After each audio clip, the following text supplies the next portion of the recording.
दीनानाथ प्रभु श्री राम के अनन्य भक्त नीम करोरी बाबा, संतों के संत, साधारण व्यक्तित्व, सीधा जीवन, साधारण काया और मनमोहनी सूरत। हर कहानी बाबा की महिमा का बखान करती है।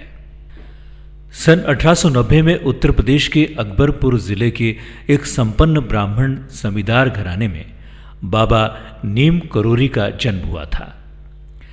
कहते हैं पूत के पांव पालने में ही नजर आने लगते हैं।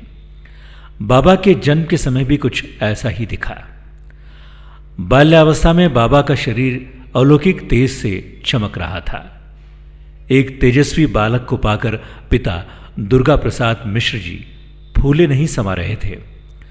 उन्होंने इस बालक का नाम रखा लक्ष्मी नारायण। लक्ष्मी नारायण शांत स्वभाव के थे। कहा जाता है कि मात्र 11 वर्ष की उम्र में ही बाबा का विवाह एक ब्राह्मण कन्या के साथ हुआ, लेकिन विवाह के कुछ ही समय पश्चात उन्होंने घर छोड़ दिया और साधु बन गए। फिर 17 वर्ष की अवस्था में उन्हें ज्ञान की प्राप्ति हुई। नैनीताल से 38 किलोमीटर दूर भवाली के रास्ते में यह जगह है जिसे कहा जाता है केची धाम। बाबा नीम करोरी ने इस स्थान पर 1964 में आश्रम बनवाया था। यहाँ बाबा 1961 में पहली बार आए थे और अपने एक मित्र पूर्णानंद के साथ मिलकर उन्होंने यहाँ आश्रम बनाने का फैसला लिया। आज वही आश्रम आस्था की जगह बन गई है। बड़ी संख्या में श्रद्धालु आते हैं और श्रद्धा सुमन अर्पित करते हैं और बाबा का आशीर्वाद प्राप्त करते हैं। श्रद्धा के वशीभूत लोग बाबा नीम करोरी को हनुमान बाबा का धरती पर दूसरा रूप मानते हैं। भव्य मंदिर का रूप ले चुके कैंची धाम में मां दुर्गा, वैष्णव देवी, हनुमान जी और राधा कृष्ण की मूर्तियां हैं। बाबा का कमरा और मूर्तियां उसी तरह सुरक्षित है जैसे बाबा के समय थी। उनकी निजी वस्तुएं जैसे गद्दी, कंबल, छड़ी आज भी वैसे ही उस कमरे में मौजूद है जिसमें बाबा सोया या बैठा करते थे। बाबा अलौकिक शक्तियों के स्वामी माने जाते थे। आडंबरों से दूर बाबा के माथे पर न त्रिपुंड लगा होता था, न गले में जनेऊ, न कंठमाला। देह पर साधुओं वाले वस्त्र भी कभी धारण नहीं किए। आश्रम आने वाले भक्त जब उनके पैर छूने लगते तो वे कहते हैं कि पैर मंदिर में बैठे हनुमान बाबा के छुओ। सहज और सरल स्वभाव के धनी बाबा ने कभी किसी को आकर्षित करने की कोशिश नहीं की। उनके विदेशी भक्त और जाने माने लेखक रिचर्ड एल्पर्ट ने मिरेकल ऑफ लव नाम से पुस्तक लिखी है जिसमें बाबा के चमत्कारों का विस्तार से उल्लेख किया गया है। हॉलीवुड एक्ट्रेस जूलिया रॉबर्ट्स को अचानक एक बार बाबा की तस्वीर के कहीं दर्शन हो गए। तस्वीर देखते ही उन्हें क्या हुआ पता नहीं। वो बाबा की मुरीद हो गई और उनके बारे में जानने की जिज्ञासा लेकर भारत आ गई।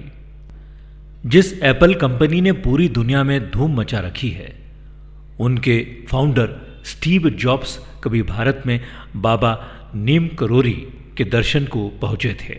स्टीव ने बाबा से आशीर्वाद दिया और बैठे थे कि भूख लगाई।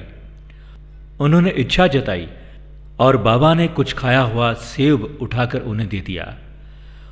उससे पेट की भूख तो शांत हो गई, लेकिन साथ ही उनके जीवन में क्रांतिकारी परिवर्तन भी आया। स्टीव जॉब्स ने उस कटे हुए सेब को एप्पल कंपनी का लोगो बना दिया। फेसबुक के जुकरबर्ग यहां आकर बोले, मन है कि और रुकूं, पर इतना कहते हुए बाबा के कक्ष में माथा टेक ही रहे थे कि कुछ देर बाद मौसम बदलने लगा और बारिश शुरू हो गई। वह भी इतनी तेज कि आवागमन बाधित हो गया। बाबा नीम करोरी महाराज ने एक धाम नैनीताल जिले में कैची में मनाया तो दूसरा हिमाचल में। तारा देवी पहाड़ी पर कुटिया बनाकर बाबा 10-12 दिन ही रुके थे। जहां योग ध्यान करते हुए उनके मन में कुटिया की जगह हनुमान मंदिर बनाने की इच्छा जागृत हुई और ये बात उन्होंने अपने अनुयायियों को बताई। सन 1962 में हिमाचल के तत्कालीन लेफ्टिनेंट गवर्नर राजा बजरंग बहादुर सिंह भद्री रियासत के राजा ने यहाँ मंदिर का निर्माण शुरू कर दिया। 21 जून सन 1966 के दिन मंगलवार को इसका शुभारंभ हुआ और उसको इतना अद्भुत बनाया गया कि शिमला आने वाले पर्यटक यहाँ आए बिना नहीं रहते हैं। ये वही स्थान है जहाँ पर तकनीक के दो दिग्गज यानी स्टीव जॉब्स और मार्क जुकरबर्ग शांति की तलाश में पहुंचे थे।